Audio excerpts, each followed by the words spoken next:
You're tuned in to Nerd Overload, your weekly show for video games, movies, TV shows, comics, tech news, and more. Now your hosts, Cody Pinnick, Samantha Cross, Sam Dunham, and Josh Harrison. Our teeth are extra sharp, our bodies extra hairy. It's time for Nerd Overload, the show that's so good, it's scary. I'm Cody. I'm Sam. I'm Josh. And I'm Samantha. We have a great show for you this week. Thank you all for tuning in. We have a bunch of news to go over, but first, let's talk about some things we've been checking out. I have a few things. Do it. Go for it. One, I saw Blade Runner. Yeah? Was it real good?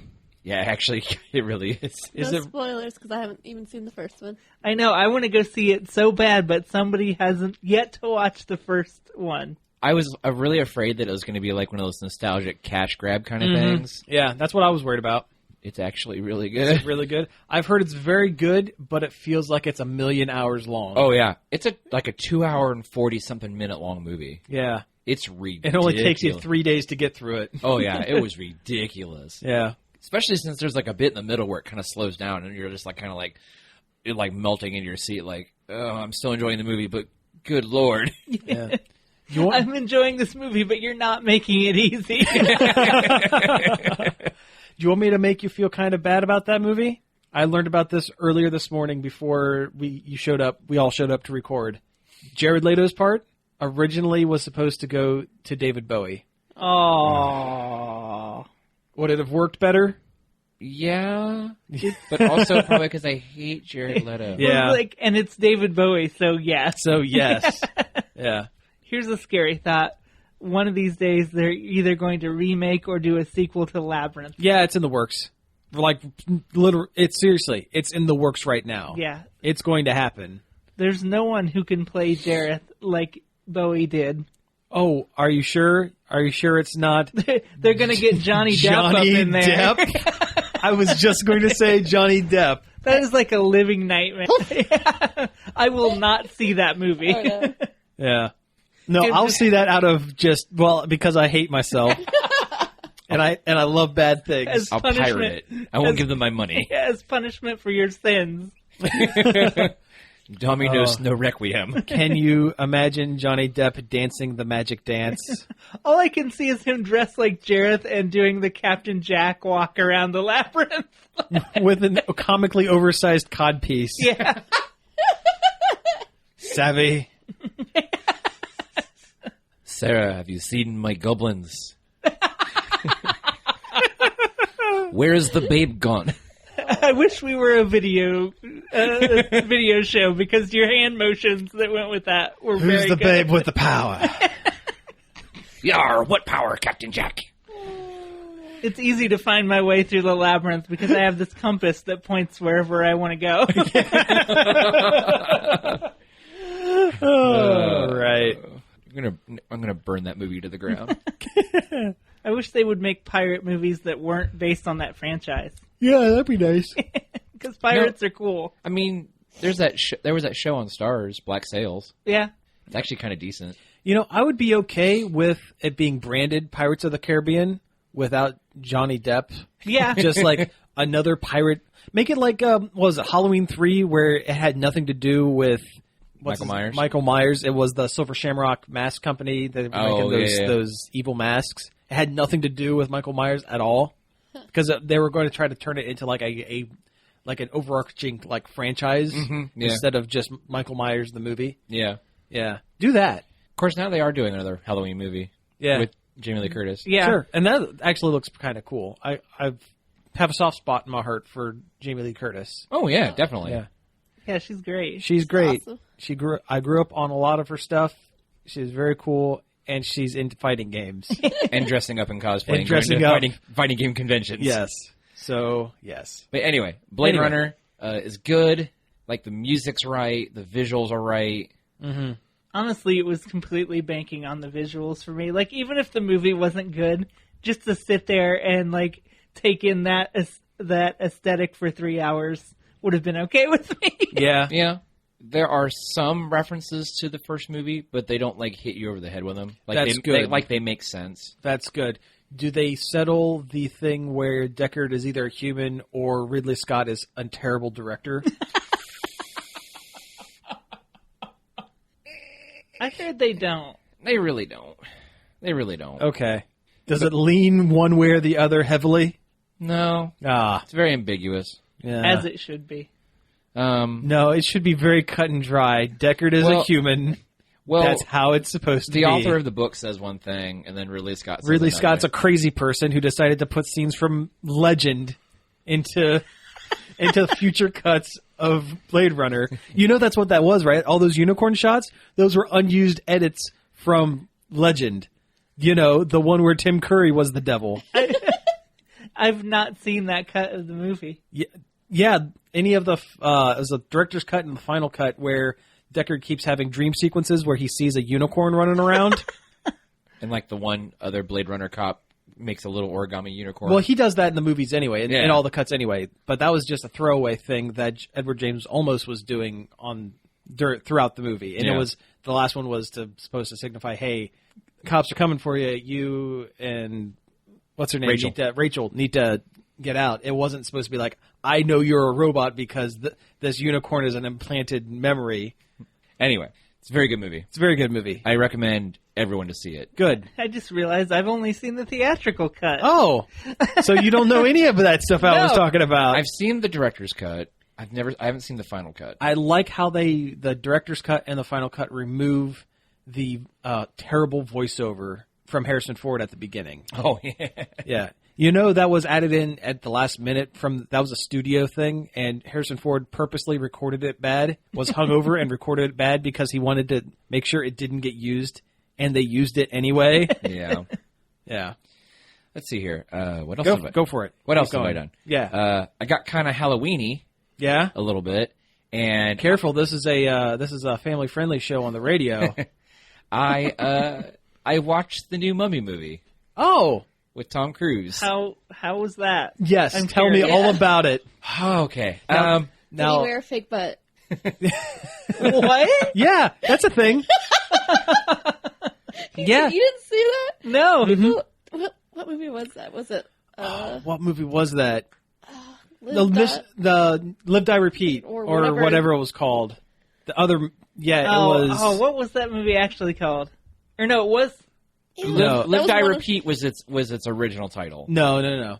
Live, Die, Repeat was the title that it was given when it was put out on DVD. Yeah. Because Edge of Tomorrow didn't make sense. That's right. That was when it was in theaters. Okay. Anyway.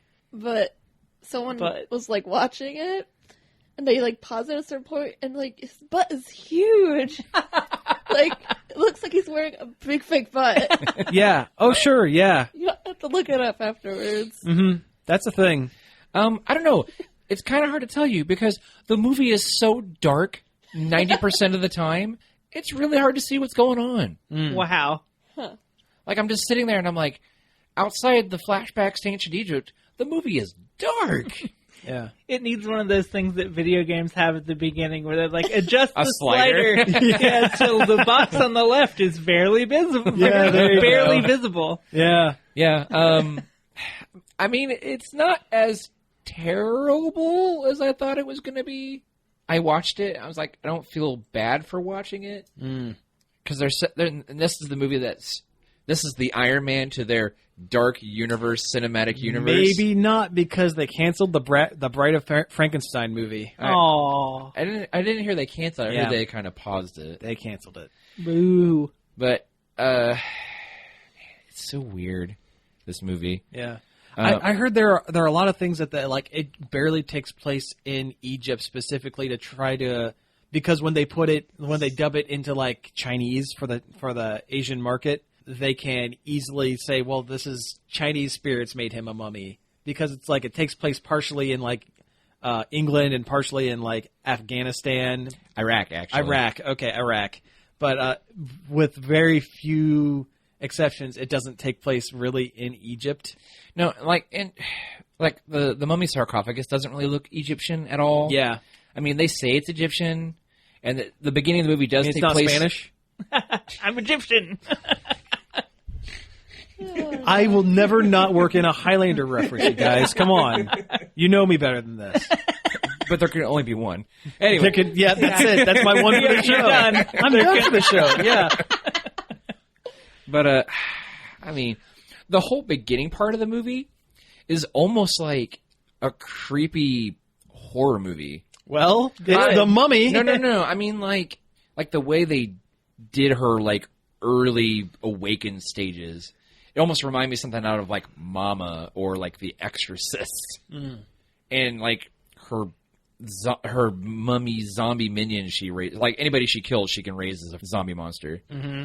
And because that's what mummies have. Zombie armies. Well, I mean, mummies are zombies with bandages on them. They are. They are a subset of zombie. Yeah. I ask this question every year. Frankenstein's monster, zombie or not zombie? Zombie. It's a reanimated corpse. Is he science zombie? Science zombie. Okay. It is, but he's more than one corpse. He's multiple corpse parts put together. Okay, so like zombie golem kind of? Yeah. Actually, I think technically he would fall under a type of golem. Yeah. Okay. Yep. Okay, anyway, continue. Boom. I'll forget about this and ask it again next year and get a totally different answer. And the whole thing with their with this being the Universal Monster Cinematic Universe, there are references to other monsters. Including, let's see here, Russell Crowe played... Just Russell Crowe as a monster. He is Dr. Jekyll. And? Mr. Hyde. Yes. He is the head of an organization called... Spooks. Cody, shut up! Progium or something like that. Yeah, I like Spooks better. Yeah, Spooks. Yeah. Spoop. SPOOP. I mean, they are very much kind of like a shadowy government agency kind of thing, but they're not. They're like based out of a museum. Yeah, he's kind of like the Nick Fury. The Nick Fury, but also the Hulk. Yeah. But he doesn't Hulk out. He just gets red eyes and kind of punches stuff, right? Yeah, he gets really angry in his so like entire Russell accent. Crowe. Yeah. So he's Russell Crowe. Yeah. Yeah. He's been listening too much of his band, 30 Odd Foot of Grunt. Also, I was like watching this, like, man, Russell Crowe put on some weight. Maybe it's now 40 Odd Foot of Grunt. Let's see here. Shot right after what's that movie? The Nice Guys. Oh yeah, he was good in that. That was a fantastic. That was a movie. very good movie. But there's a part where after they bring in Tom Cruise's character, they're walking through this like lab or whatever. You see all these like jars full of specimens and stuff. Yeah. Mm-hmm. There is like front and center, middle of the screen, a vampire skull. Okay. The arm of the creature of the Black Lagoon. Okay, that movie is supposed to have Scarlett Johansson in it. Yeah, and Johnny Depp's going to play the Invisible Man. Good, he won't be on screen. I don't want to see him. He can wave his arms around as much as he wants. You'll never see it. You'll never see it.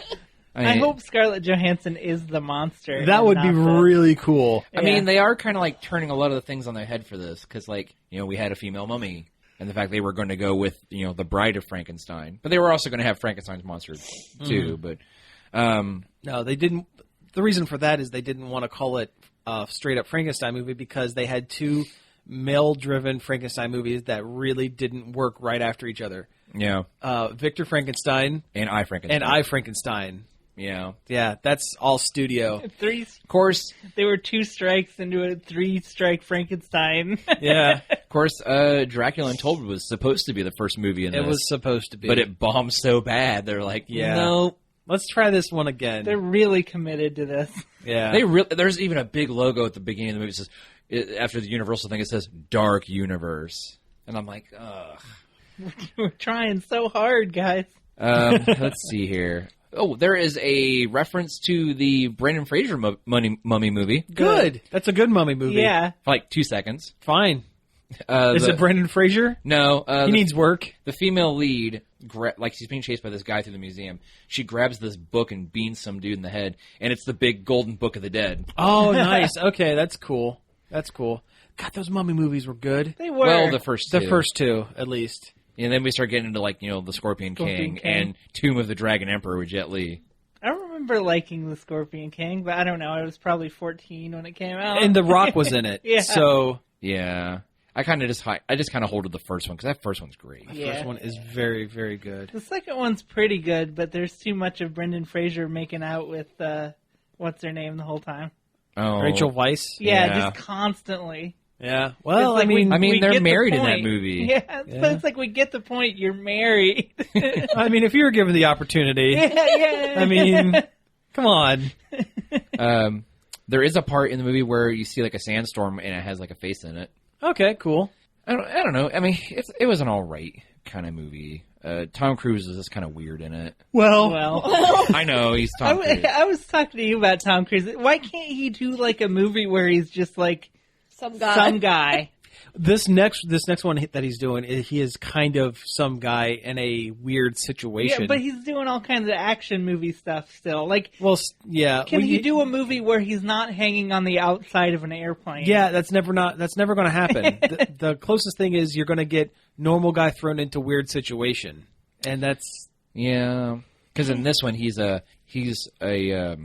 soldier. Well, he's kind of a soldier of fortune. Like he's a United States military operative, but he's also kind of a treasure hunter. Yeah, I kind of like that he's not playing just squeaky clean nice guys. No, yeah, he's a real kind of tool in the movie for a while, and then there's a big old twist at the end.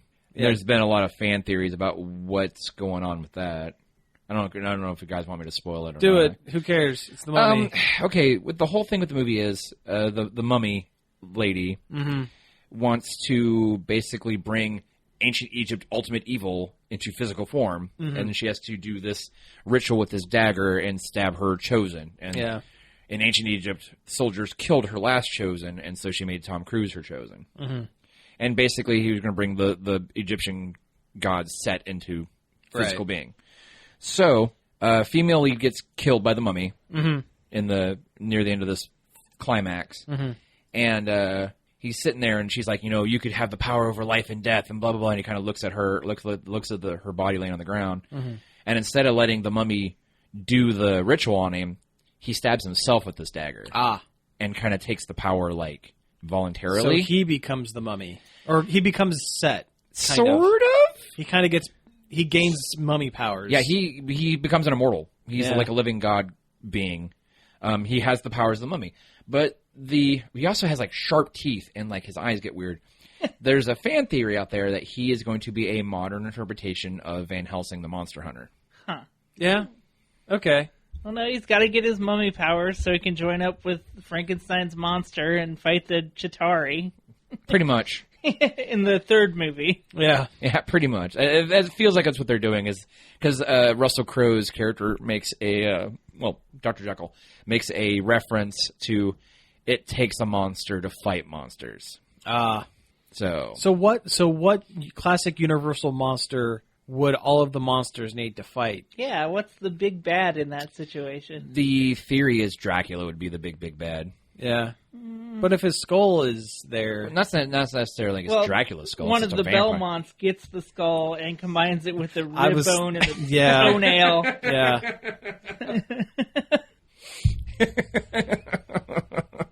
I don't know. It has to take monster to fight a monster, because what is a man? But a miserable pile of secrets. I mean, the movie was all right. I mean, it was It was either that or I was going to watch the Charlie Hunnam King Arthur movie. Yeah, no, that's... Now I just think I'm going to watch Baby Driver. Oh, there you go. That's good. I've heard really good things about Baby Driver. Yeah, that's kind of what I've been feeling. Yeah. But it's all right. I mean, if the Universal Cinematic Universe is ever going to get off the ground, and it's not. Yeah, it definitely feels like it's kind of like the whole thing's stalled out, because I don't think this movie did that great in theater either. No. Well, they got to make a good movie it actually did super, super well overseas. Overseas? In China, it made more than enough for it to warrant having as many sequels as it wants.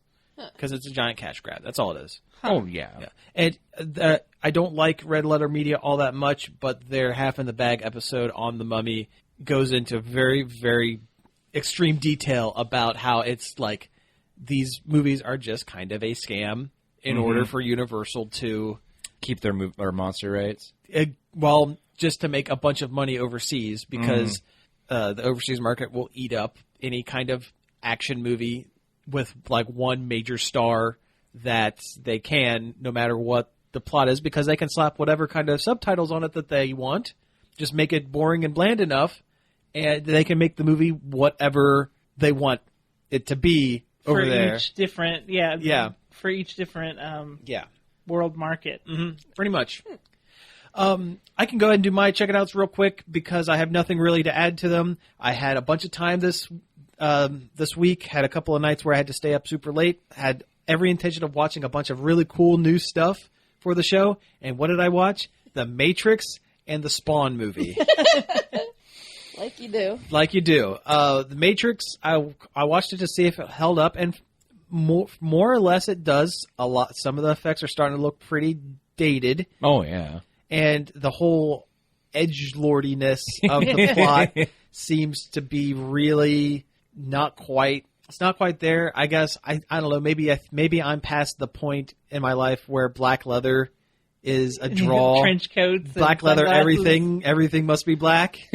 No, I don't remember or not. But do they say how much clothes cost in the Matrix? No, I don't know what that reference is. Oh, Grandma's Boy. Okay. Yes. Okay, I do know that reference now. Now that you mentioned, yes. Okay, I can hear it now. No, it holds up for the most part. I guess it seems very anime.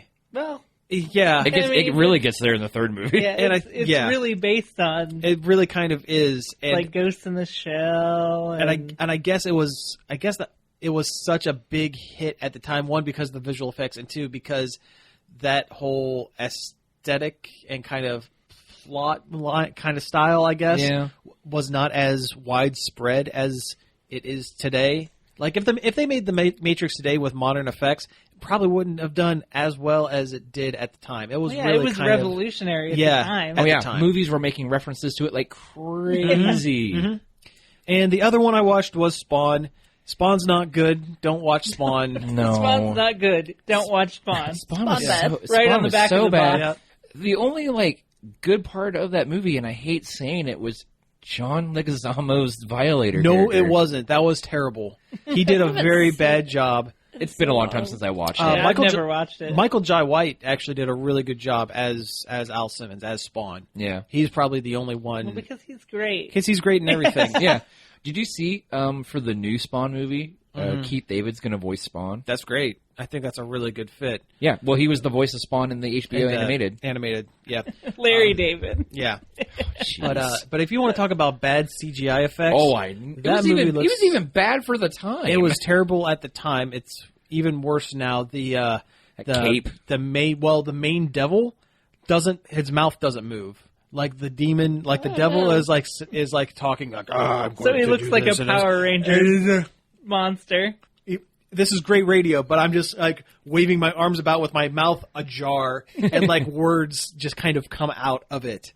Yeah, so he's like a Power Rangers. It's like a Power Rangers monster, but it's all CG. It looks like the Power Rangers movie, like that the very end of the first movie where they had that bug robot. Oh yeah, it looked like that. Yeah, it looks real bad. It's very bad. Oh man, that Spawn cape motorcycle thing. Yeah, that was pretty rough. I forgot Martin Sheen. Oh yeah, was in it as the bad guy. He must have needed to make rent or something for that month because that was bad. Everything about that movie is bad, and it was one of the most clunkily edited films I think I've ever seen in my entire life. Every scene had a screen wipe. Put some star wipes in there. It replaced stars with fire, and yes, they were. Yeah, every single scene. There was no linear transition from scene to scene. Everything was over and over and over again. Yeah, terrible. Don't watch it. Well, or maybe do watch it if you have Netflix and you have nothing to do. It's awful. Yeah, it's pretty bad. Yep. But that's all I've done. Now that HBO animated one, that is great. That is a great series. Too bad it is all right. Yeah, it's all right. I'll be honest, I've never been much of a Spawn guy. Back in the day, I was real big into the Spawn comics. See, I don't know. It just wasn't my. I mean, not so much now. I mean, you want to talk about edgelordiness? Yeah. I mean, the whole premise is this edgelordy. Yeah, but yeah, I don't know. I don't know if it's the right time to bring Spawn back. Honestly, no, I don't think. I really don't think it is.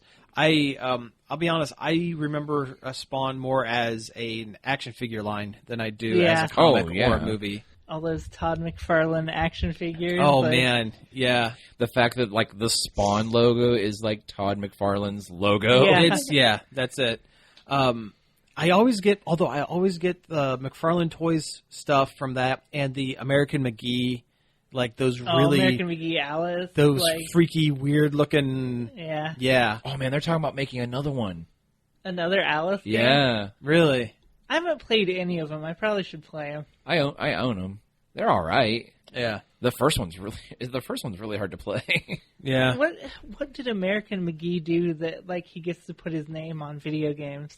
I honestly don't know. Like he worked on Quake. Yeah. But he wasn't like he's not John Romero. It's because his name is American. Yeah, I guess it just sounds cool. It's just a cool sounding name that they can slap on weird. Yeah, but he's not like Sid Meier. Yeah. It's like or Cliffy B. Shigeru Miyamoto doesn't put Shigeru Miyamoto's Super Mario on Well, maybe he should. Yeah. American McGee's Super Mario Brothers. Will writes The Sims 6. I mean, not a lot of game designers slap their name, and it's not Ken Levine's BioShock Infinite. Todd Howard's The Skyrim. Skyrim Todd Howard edition. Shigeru Miyamoto presents Todd Howard's The Skyrim. Well, that's kind of what we're getting on the Switch, right? Shigeru Miyamoto presents a Todd Howard joint, Skyrim, Elder Scrolls, whatever, Skyrim. Featuring Dante from Devil May Cry series. And Knuckles. Everything should be and Knuckles. Yes. I guess the Sonic Mania has an and Knuckles mode. I haven't unlocked it yet. No, I haven't. Sonic I Mania is so good. It's good. Did I talk about how fantastic that game is on here? I think talk about it for like a minute, because we have about a minute before the break. We can talk about the Shadow Zone for a minute. If you want to. I don't. Yeah. Talk about your Halloween movies. Well, we have a minute until the break. Are we going to do that after the break? We'll do that after the break. Yeah. What was I going to talk about? You just threw 50 things at me. Now I'm confused. Sonic Mania. Sonic Mania. Sonic Mania is fantastic and awesome and is a good Sonic game, which never existed till now. It's very good. I suck at Blue Sphere. Oh, those are terrible. I'm awful at them. They should not have put those mini games in Sonic Mania. And it's a shame because that's how you unlock everything. Yeah. Is by winning Blue Sphere. But I actually like Sonic Mania so much, I went through and I got all the Chaos Emeralds. Oh, you did? Yeah, got the true ending and everything. Nice.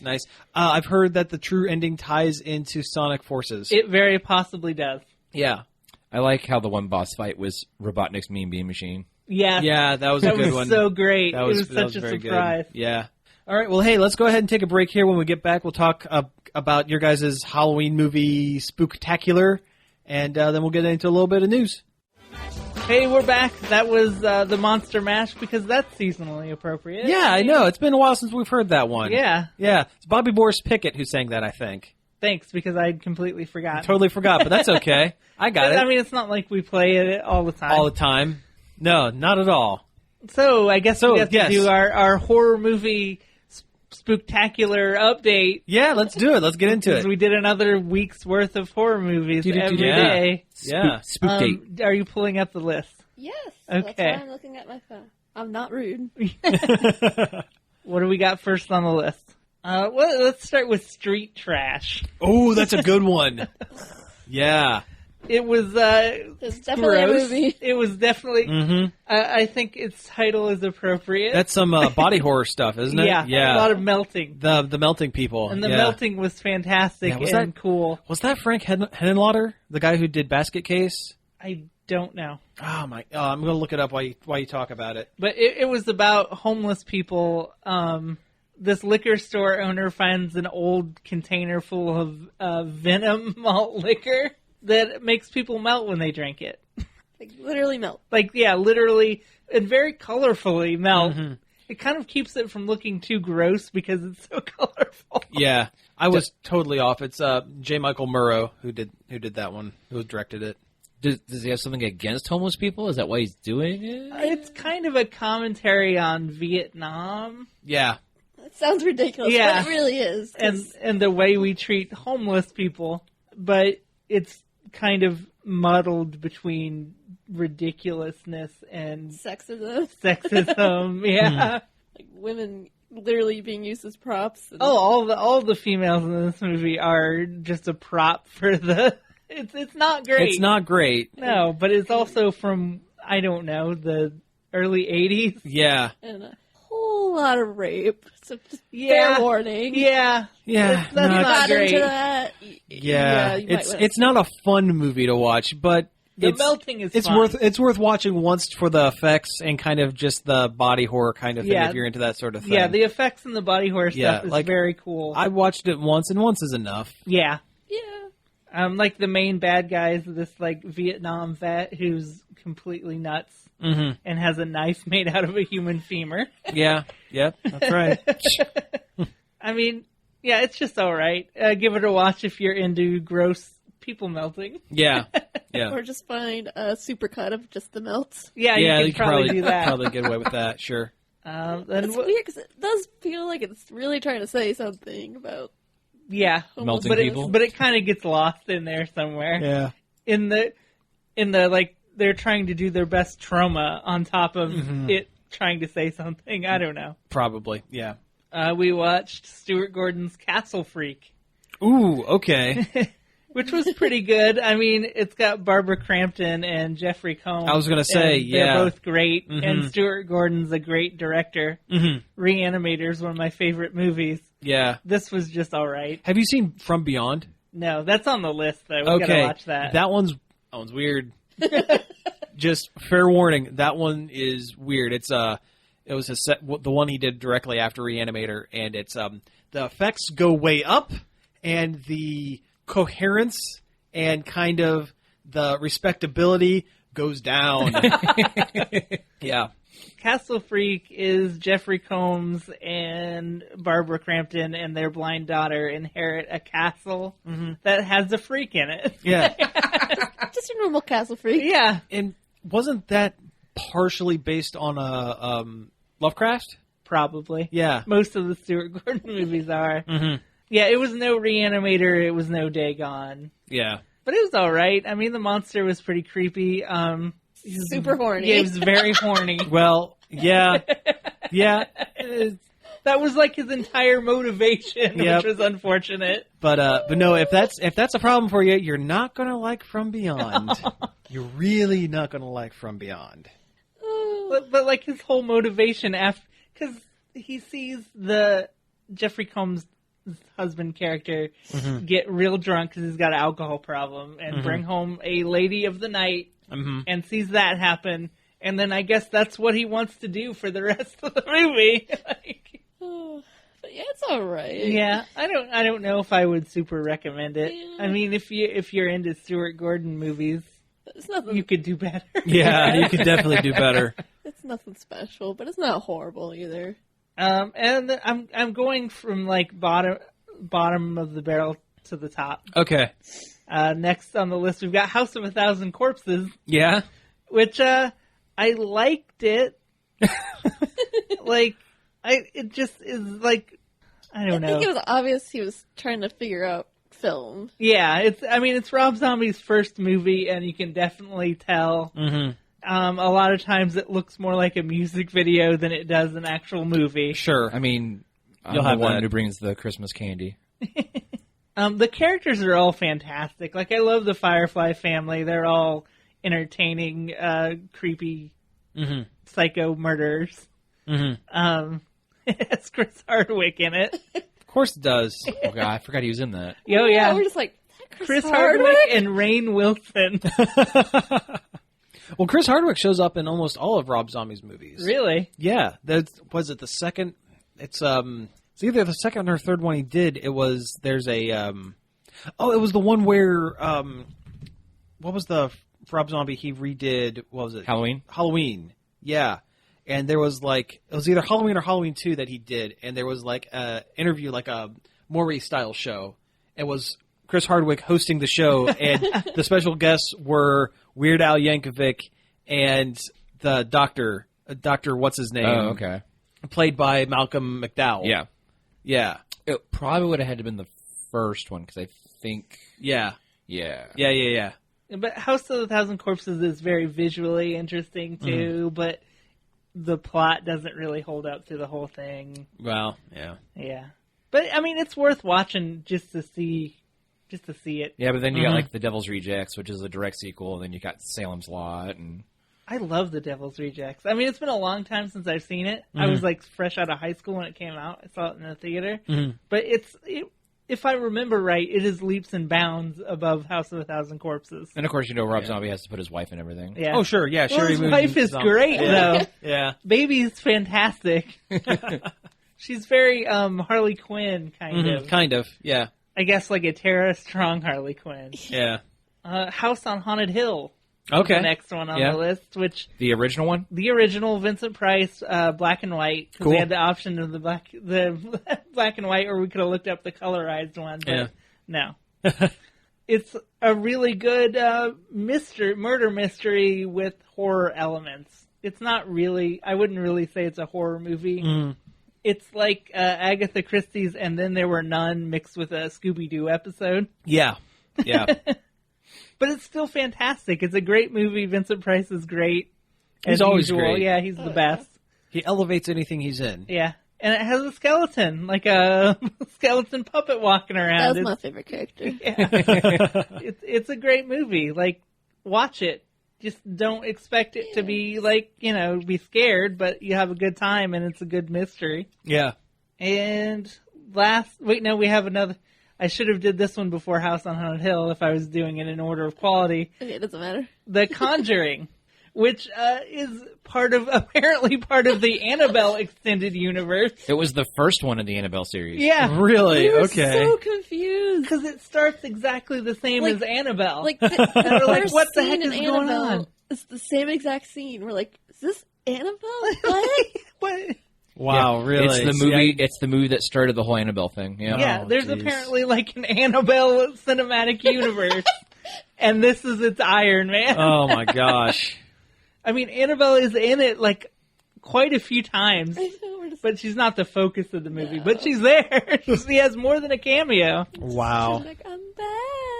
Yeah, Except you watched them out of order. yeah. I'm so confused. This movie is chock full of jump scares. Yeah. It's Five Nights at Freddy's, the movie. He yelled Jesus once, and then Jesus, I can't say the next word once. You know a jump scare got me if I go, Jesus, when it happened. I don't know why that's my go-to, but it is. That's your spook? Yeah. Yep. My go-to spook exclamation. So jumpy. It's Yeah. funny.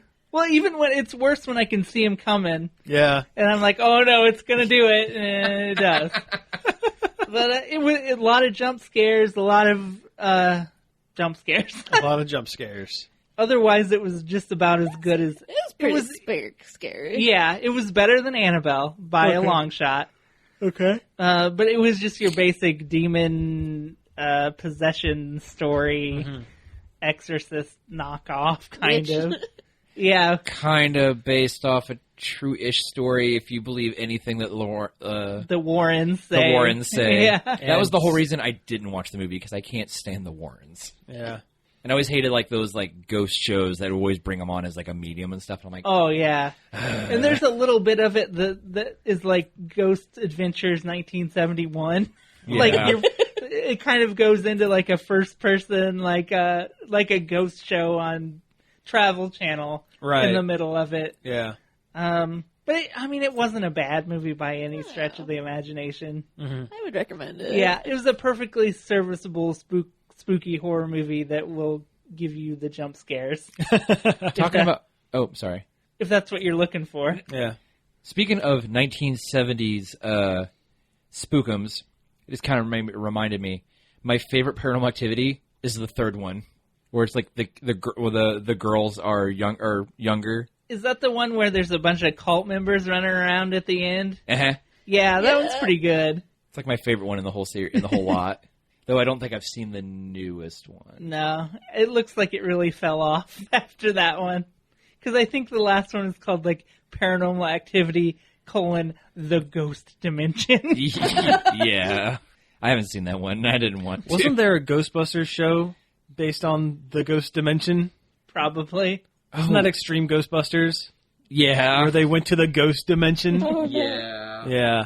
Oh, no. But the last and probably the best of this set of horror movies we watched was Raw, which is on Netflix. It's a French movie about a girl whose whole family is vegetarians, but then as part of a college hazing ritual, she has to eat meat. And then not just any meat. A rabbit kidney. Like raw. Yeah, raw. Okay.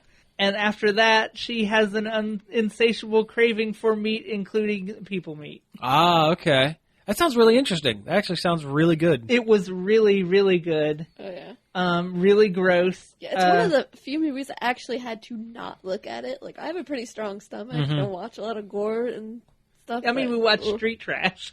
I didn't flinch, but... Yeah, you had to look away more than a couple times. Well, there's the part where she's getting lectured by a teacher and she's chewing on her hair. And so she's eating a bunch of her hair. Yeah. And then later it's her in the bathroom pulling hair out of her... Like out of her stomach and gagging. Oh, it made me literally gag, but I have a sensitive gag reflex to that kind of stuff. I'll say a sensitive disposition. Yeah, that too. And it just kept going, like pulling out. Yeah, no, I'm It's good. 'cause everybody's had like a hair in their throat. Or, Oh, sure, Yeah. yeah, and that's So you awful. know. Me, never. Ever, no. So yeah, it's a relatable gross out. Like you know what she's feeling, but on an enhanced scale, so it really gets you. And it was also very gross when she eats her sister's finger that gets cut off in a bikini waxing accident. Oh, jeez. I can't even imagine how that happens by accident. A pair of scissors. And, Yeah. The wax gets stuck. And Yeah. kind of cut it out. Oh. But she's sitting there holding the finger in her hand, Like and you're waiting like, for "Don't the- eat it! Don't eat the finger!" And then she just goes to town on it like it's like a some little- B-dubs. Yeah. Jeez. If you guys are looking for recommendations, Always. I don't know if it's still on Netflix. I know it used to be, but it's like one of my favorite vampire movies of all time. It's a Swedish film called Let the Right One In. It's very good. Yeah, I've heard Yeah, good that's things. really good. Yeah. Even the American remake's not bad. But the Swedish one's better. The Swedish film is so much better. It's very good. Yeah. But yeah, Raw is really good, and it has it ends really well and explains why it happened in an interesting and surprising way. I would wholeheartedly recommend it. Cool. And that's it. That's all the horror movies for this week. Okay, great. See you again next week with more horror movie spectacular. Spooktacular. Yeah. We should have named Thunder Crash. we should have named this segment. Yeah. All right. Well, hey, we have about 10 minutes, so let's go ahead and get into just a little bit of news here. Let's do the most important one first. There's a Black Panther trailer, and it looks really good. Oh, man, I'm so excited. Yeah, it was It fantastic. looks super, super good. Like, Can't wait. The music choice for it was great. The visuals look amazing. It looks so stylish. Yeah. Yeah. And his suits are cool. He's Yes. apparently got different ones. He's got a it new looks like. one. Yeah. Well, he got to sell those toys. Oh, Yeah. yeah. Yeah. I like how all of his flaws are in his personality. It's not like dude's super genius, world athlete, king of his own country, has all this technology, has all this stuff, kind of, sort of mystical, kind of, a little bit, has all this stuff. All of his weakness comes in his hubris because he knows he is the best and the smartest, and that kind of gets the better of him. I'm looking forward to, He was seeing one of my that favorite parts as- of Civil War. Yeah, totally. yeah.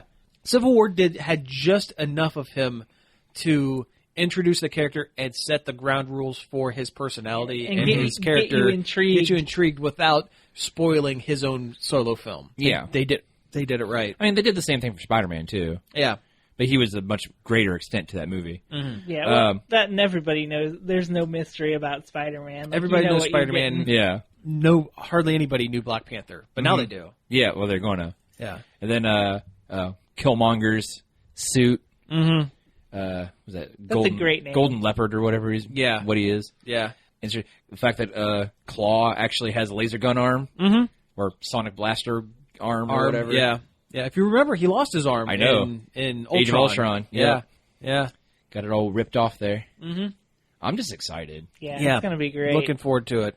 It looks so good. Looking forward to it a lot more than Ant-Man and the Wasp, which is a shame because I'm really looking forward to Ant-Man and the Wasp too. But this is going to blow that movie out of the water. Oh, definitely. Yeah. Like I said before the show, if taking the Marvel movie formula and changing it from a middle-aged white dude to a high school kid in Spider-Man was such a refreshing change, imagine now it's a movie about a black dude. Yeah. An entire African nation. Yeah. This is going to be a great change that makes a very good movie, I feel like. Also, is this where the time gem is going to be introduced? No, they already introduced the time gem. Where and when? Doctor Strange. Oh, that's right. It was Doctor Strange. You're right. Oh, yeah. I'm thinking of Marvel vs. Capcom, the Infinite, the story mode on that. That's where the time gem is because that's what's keeping Wakanda from being seen by Ultron Sigma. Oh, okay. Yeah. Is that game good? No. No? Okay. Just curious. The fight mechanics are very good. The models are not. The character roster is lacking, and the story mode is the worst. Is the worst and flimsiest. So it's no Capcom, Marvel vs. Capcom 2. Right. But I have, from what I understand, it is the Monster Hunter generic character is like stem to stern the like most accurate like depiction of like Monster Hunter game outside of Monster Hunter. Like all of her attacks use different weapons that are used from the game. They all behave the same way that they do in the game, and everything. Does she constantly try to skin everyone she defeats? Her win quotes mention something about saving bits of the enemy of your opponent. I love Monster Hunter. Yeah, it's really good. I can't wait for the Switch one that we might get. Eventually, someday. Also, that Monster Hunter Stories game that came out on 3DS not too long ago. Very good. Very good? Very cool. good. Well, if you want any of those special unlocks, the Japanese amiibo does work in the American release of the game. Release of the game. They're just not releasing the amiibos here for whatever reason. Rude. Yeah.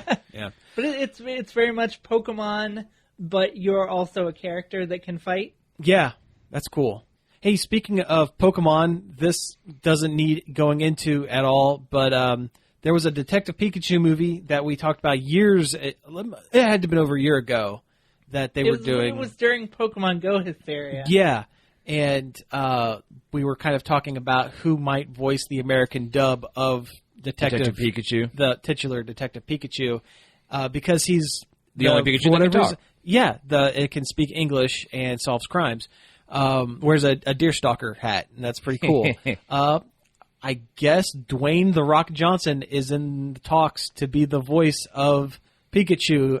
I think that's great. Yeah. Just hearing that deep rock voice coming out of a little tiny yellow electric rat with a Deerstalker hat. It's something about that. For the character of Detective Pikachu. Yeah, I think. From what I've read about the game. Yeah, really? It's based on. Yeah, he's kind of like a ladies' man Pikachu. Okay, that's great. Yeah, I'm totally in.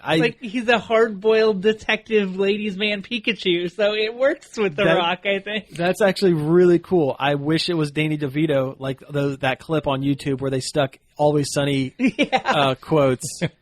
Do you think they might have would have tapped Bob Hoskins? That would have been good if he was still alive. Yeah, that would have been good. Eddie Valiant, the Pokemon. Yeah, that actually would have been really good. Nintendo would be like, "No, we're not working with him again." Oh yeah, never again. Oh man, I completely blocked the Mario Brothers movie out of my head. Yeah. Now I feel bad. Let's see. Let's go down one more.